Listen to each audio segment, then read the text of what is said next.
तो एपिसोड की स्टार्टिंग में हम सागिरी को देखते हैं जो अपने सपने में देखती है कि उसके फादर उसे बड़ी अजीब तरीके से घूर कर देख रहे थे, जो देखकर सागिरी अपने सपने से घबराते हुए उठ जाती है। फिर वहीं पर गेंजी आता है जो देखकर सागिरी उससे पूछती है कि हम कहाँ हैं, जिसके जवाब में गेंजी कहता है कि हम इस आइलैंड पर एक गुफा में हैं। वो सागिरी को बताता है कि उसे एक पॉइजनस बटरफ्लाई ने काट लिया था जिसकी वजह से वो बेहोश हो गई थी। गेंजी उसे कहीं भी जाने से मना करता है, लेकिन सागिरी उसकी बात कहाँ सुनने वाली थी। उसे अपने कैदी पर नज़र जो रखना था। उसके बाद सागिरी उठती है और गाबीमारू को देखने के लिए बाहर जाती है। सागिरी बाहर का हाल देखकर थोड़ी सी हैरान हो जाती है क्योंकि वहाँ पर गाबीमारू खाना बना रहा था और सेंता उसके कपड़े सिल रहा था और युजुरिहा उसे सुपरवाइज कर रही थी, लेकिन असल में वो सो रही थी। उसके बाद सेंता उठता है और सबसे कहता है कि अब सागिरी उठ चुकी है तो क्यों ना हमें जितनी इन्फॉर्मेशन मिली है उसके मुताबिक आगे बढ़े। हम चलते चलते गाबीमारू का बनाया खाना भी खा सकते हैं। उसके बाद गाबीमारू अपना खाना दिखाता है जो कि काफ़ी अजीब सा होता है और ये देखकर युजुरिहा कहती है कि मैं तो तुमसे एक अच्छा खाना एक्सपेक्ट कर रही थी। मैंने ये खाना आसपास के एरिया में मौजूद स्टफ से बनाया, मुझे लगता है कि ये काफ़ी अच्छा ही बना होगा। गाबीमारू आगे बताता है कि इंग्रेडिएंट्स ढूंढते वक्त मैंने पूरा आइलैंड देखा और मुझे नहीं लगता कि हमारे पास जो क्लू है वो काम के हैं, क्योंकि हम जब से यहाँ आए हैं हमें थोड़ा भी अंदाज़ा नहीं है कि ये आइलैंड कैसा है। जो सुनकर युजुरिहा उससे पूछती है कि अगर तुम्हें खोजने पर वो एलिक्सर मिल भी जाता तो तुम उसे पहचानते कैसे, क्या तुम एलिक्सर के बारे में कुछ जानते हो। जो सुनकर गाबीमारू को अपने चीफ की याद आती है, लेकिन वो उन्हें कह देता है कि मुझे तो ये काम पहली बार मिला, इसीलिए मुझे इसके बारे में कुछ भी नहीं पता। उसके बाद ये सारे लोग आगे बढ़ने लगते हैं और गाबीमारू सबको बता रहा होता है कि जब वो इंग्रेडिएंट्स जमा कर रहा था तब उसे इस आइलैंड के खाने के बारे में काफ़ी इन्फॉर्मेशन मिली, जैसे कि यहाँ के स्पाइसेस मिक्स्ड टाइप के हैं, लेकिन ये सारे ऑर्डिनरी प्लांट्स हैं जो कि हमें मेन लैंड पर भी मिलते हैं। उसके बाद ये सारे लोग रियोक्यू नाम की जगह पर पहुंच जाते हैं और यहाँ पर गाबीमारू सबको आगे बताता है कि मैंने यहाँ पर कई सारे फ्लावर्स देखे हैं जो कि इंसानों के अंदर से निकले हुए थे।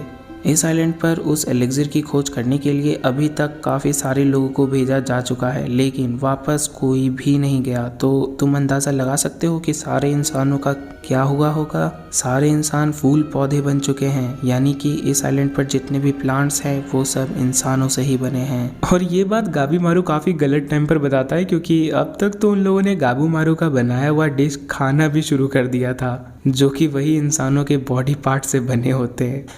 और तभी युजुरिहा गाबीमारू पर चिल्लाते हुए कहती है कि तुम हमें ये पहले नहीं बता सकते थे। उसके बाद ये सारे लोग आइलैंड के बारे में बात करने लगते हैं और सेंता बताता है कि हम अब तक इस आइलैंड की सभी मूर्तियों का कनेक्शन किसी धर्म से जोड़ रहे थे और उसी दिशा में आगे बढ़ रहे थे, लेकिन हमें उन मूर्तियों में धर्म के कॉन्सेप्ट्स को छोड़कर ये सोचना चाहिए था कि आखिर उन मूर्तियों को बनाया किसने होगा। इतनी परफेक्ट मूर्तियाँ बनाने के लिए जो टेक्नोलॉजी लगी होगी वो इस आइलैंड पर कहाँ से आया होगा, क्या यहाँ पर इंसान रहते होंगे। उसकी बातों को सुनकर सागिरी कहती है कि इस बात पर तो विश्वास करना मुश्किल है कि यहाँ पर इंसान रहते हैं। यहाँ के सारे मॉन्स्टर्स और इंसेक्ट्स हमारे लिए काफी खतरनाक हैं। उनका बिहेवियर भी काफी अजीब होता है। जब मैं उन्हें मारती हूँ तो उनके अंदर मांस और हड्डियाँ तो होती हैं, लेकिन उनके अंदर किसी भी प्रकार का कोई ऑर्गन नहीं होता। सागिरी आगे बताती है कि उनका अपीयरेंस और स्ट्रक्चर भी काफी स्ट्रेंज है। उनका शरीर इंसानी अंगों से बना होता है, लेकिन सर किसी जानवर का होता है। सेंता भी आगे बताता है कि उन्होंने जो आभूषण पहन रखे होते हैं वो भी सोचने वाली बात है। उनके द्वारा पहने हुए धार्मिक आभूषणों को देखकर तो वो सारे गॉड्स लगते हैं। वो सारे खतरनाक हैं, लेकिन काफी मंद बुद्धि भी।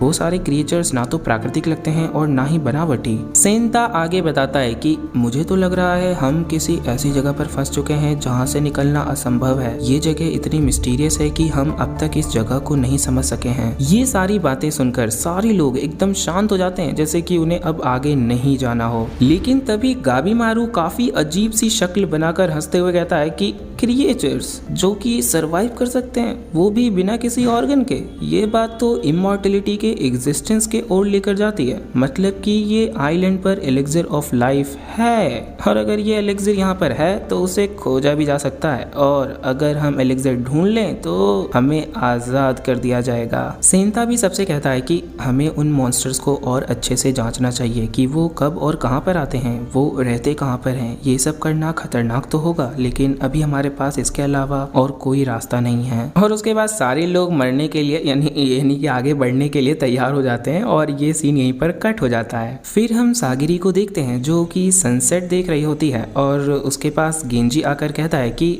उसे बोट लेकर मेनलैंड वापस चले जाना चाहिए। जो सुन सागिरी काफी हैरान हो जाती है। गेंजी आगे कहता है कि तुम एक सामुराई से पहले एक यामाडा क्लैन की हेड की बेटी हो और इसी के नाते तुम्हें क्लैन के दूसरे हेड से शादी करनी होगी। शोगुन कुछ नहीं कहेगा जब उसे पता चलेगा कि तुम यामाडा क्लैन के रिवाज को फॉलो करने के लिए वापस आई हो। तुम्हारे करंट कंडीशन के हिसाब से तो तुम जिंदा नहीं बच पाओगे, इसीलिए तुम्हें वापस लौट जाना चाहिए। गेंजी की बात सुनकर सागिरी कहती है, मैं एक वॉरियर हूँ और ये मेरा काम है। एक वॉरियर की ड्यूटी होती है कि वो अपना काम पूरा करे। सागिरी की बात सुनकर गेंजी कहता है कि तुम्हारा जज्बा अच्छा है, लेकिन वास्तविकता के साथ जागो। क्या तुम्हारे पास इतनी ताकत है कि तुम गाबीमारू को मार सको? जो सुनकर सागिरी एकदम से हैरान हो जाती है। अब सागिरी ने गाबीमारू से लड़ते वक्त अपनी ओरिजिनल तलवार तो खो दी थी और सागिरी कोई दूसरा ही तलवार लेकर घूम रही थी। जो देखकर गेंजी कहता है कि तुम्हारे स्वॉर्ड का क्या? मुझे नहीं पता कि तुमने ये स्वॉर्ड कहाँ से ली है, लेकिन एक वॉरियर का स्वॉर्ड उसके दिल के बराबर होता है जो तुमने पहले से ही खो दिया है। गेंजी आगे कहता है कि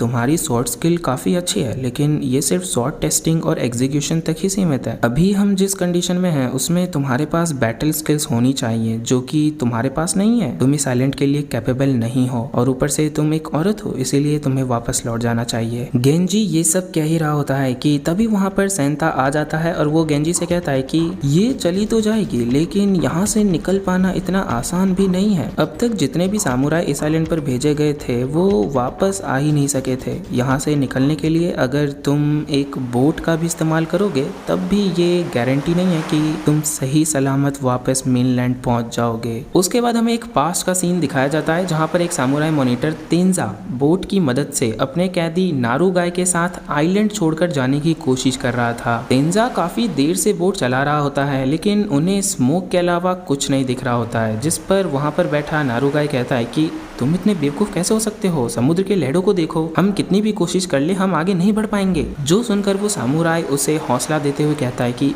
चिंता मत करो, हम जल्दी पहुंच जाएंगे। इस पर नारुगाई कहता है कि वापस पहुंच जाने के बाद भी हमारे पास एलेक्सर ना देखकर मुझे मार दिया जाएगा। जिस पर तेंजा कहता है तुम चिंता मत करो, शोगुन से मैं तुम्हारे लिए बात करूंगा कि वो तुम्हें माफ कर दे, क्योंकि आइलैंड पर जितने भी कैदी हैं उन सब में तुम्हारा जिंदा रहने का हक ज्यादा है। उसकी बातों को सुनकर नारुगाई काफी हैरान होता है और उसके ठीक बाद वहाँ पर उन्हें एक बड़ी सी बोट नजर आती है। उन्हें लगता है कि ये शोगुन की भेजी हुई शिप है, लेकिन उनके करीब जाकर उन्हें पता चलता है कि ये तो उन लोगों की शिप है जिन लोगों ने यहाँ से भागने की नाकाम कोशिश की थी। शिप देखकर ये दोनों काफी डर जाते हैं और उसके बाद उन शिप में से अजीब से जानवर निकलना शुरू हो जाते हैं। वो इनके चारों तरफ आने लगते हैं, जो देखकर सामुराई तेंजा अपनी स्वॉर्ड निकाल लेता है कि तभी नारुगाई उसे कहता है कि अपनी स्वॉर्ड मत निकालो, ये जानवर चमकती हुई चीजों से अट्रैक्ट होते हैं। वो इतना कहता ही कि तभी उसके पीछे से एक बड़ा सा ऑक्टोपस वाला मॉन्स्टर अपने टेंटिकल से उन पर हमला कर देता है, जिसे वो लोग डॉज कर लेते हैं। वो देखते हैं कि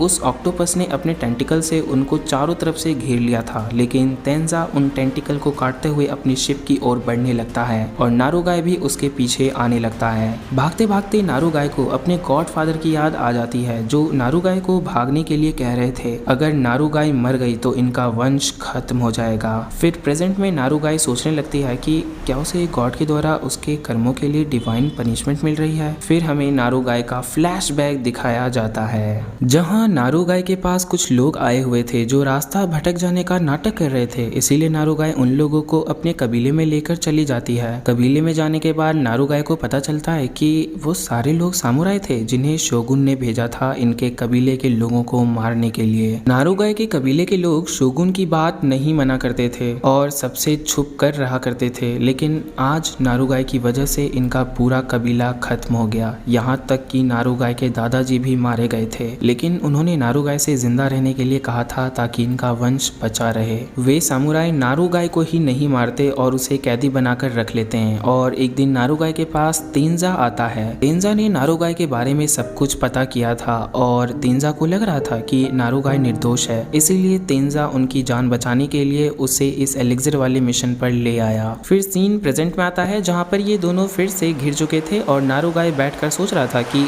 आज उसे सजा मिल रही है, उसे डिवाइन पनिशमेंट मिल रही है, क्योंकि उसी की वजह से उसके कबीले के सारे लोग मारे गए थे।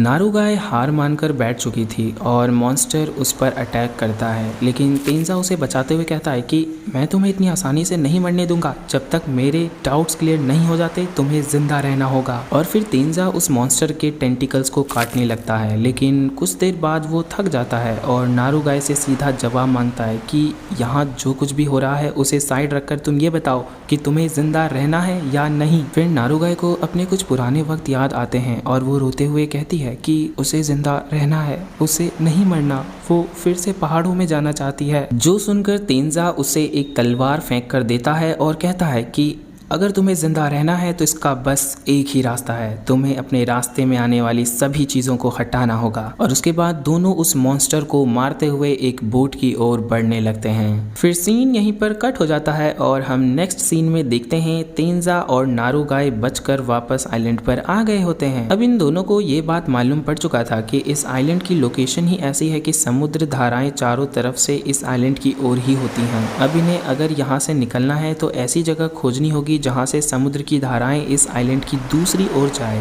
तब जाकर ये लोग उस उल्टी लहरों की मदद से इस आइलैंड से निकल पाएंगे। उसके बाद ये दोनों अपने शरीर पर लगे खून को साफ करने के लिए अपने अपने कपड़े उतार देते हैं और तेंजा देखता है कि नारुगाय की हरकतें लड़कियों जैसी हो गई थी, जो देखकर तेंजा उससे पूछता है कि तुम लड़कियों जैसा व्यवहार क्यों कर रहे हो। जो सुनकर नारुगाय कहता है, या फिर यूं कहीं की कहती है, लड़कियों जैसा व्यवहार का क्या मतलब है, मैं लड़की ही हूँ। और वो उसकी तरफ घूम जाती है और उसे देखकर तेंजा के पैरों तले जमीन खिसक जाती है, क्योंकि नारुगाय सच में एक लड़की ही थी और तेंजा को आज तक लगता था कि नारुगाय एक लड़का है। अब नारुगाय को तेंजा से प्यार हो गया था और उसने फैसला कर लिया था कि यहाँ से निकलने के बाद वो उससे शादी कर लेगी। उसके बाद ये दोनों यहाँ से निकलने का रास्ता खोजने के लिए जाने लगते हैं। फिर सीन बदलता है और हम गेंजी को देखते हैं, जो सागिरी को घर जाने के लिए बोलकर वहाँ से चला जाता है। गेंजी की बात सुनकर सेंता कहता है कि मैं भी गेंजी की बात से आधा सहमत हूँ। मैं तो ये चाहता हूँ कि तुम घर चले जाओ, लेकिन ये भी चाहता हूँ कि तुम यहाँ पर रहो ताकि गाबीमारू को कंट्रोल कर सको, क्योंकि गाबीमारू काफी बदल चुका है। जब मैंने उसे बीच पर देखा था तब वो कोई और ही था, लेकिन अब ऐसा लगता है कि वो हम सबसे काफी घुल मिल चुका है। शायद उसने तुम्हारी जान भी बचाई थी। मुझे नहीं पता कि गाबीमारू कैसे बदल गया, शायद ये तुम्हारी संगत का असर हो। अब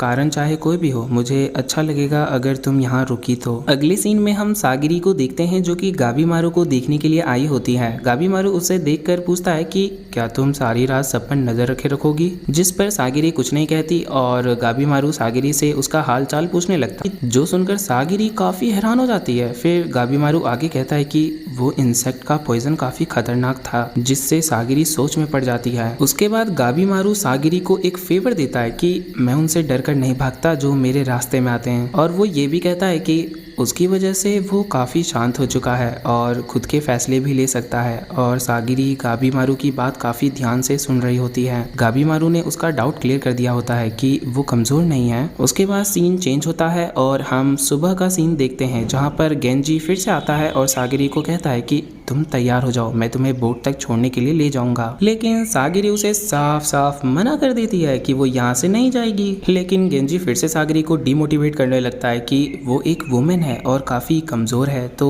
वो कुछ नहीं कर सकती, उसे यहाँ से जाना ही होगा। और गेंजी की ये बात सुनकर सागिरी अपने पास्ट को याद करने लगती है कि कैसे उसे ट्रोल किया जाता था कि वो एक वुमेन है, उसके बावजूद वो शॉट चलाने की कोशिश कर रही है। उसे हमेशा से यही सुनने को मिला कि वो एक औरत है और उसे औरत जैसा ही रहना चाहिए। एंड वो सोच लेती है कि अगर आज वो इस आइलैंड को छोड़कर चली जाएगी तो उन सारे लोगों की बात सच हो जाएगी। वो गाबीमारू की बात याद करती है और गेंजी से कहती है कि वो उसे एक सामुराई की तरह देखे, ना कि एक वुमेन की तरह। लेकिन गेंजी उसकी बात नहीं मानता है और कहता है कि यह आइलैंड एक जंग के मैदान की तरह है और यहाँ पर औरत और बच्चों की कोई जरूरत नहीं है। और फिर वो उसके ऊपर अपने तलवार से हमला कर देता है। लेकिन गेंजी देखता है कि उसके हाथ से उसकी स्वॉर्ड ही गायब हो चुकी है। वो सागिरी पर चिल्लाते हुए कहता है कि तुम्हारी हिम्मत कैसे हुई मेरी तलवार छीनने की। वो इतना कह ही रहा होता है कि तभी उसके पीछे से वही चट्टान जितना बड़ा क्रिमिनल आ जाता है। इससे पहले कि गेंजी उसके ऊपर हमला करता, वो गेंजी के ऊपर हमला कर देता है और ये एपिसोड यहीं पर खत्म हो जाता है।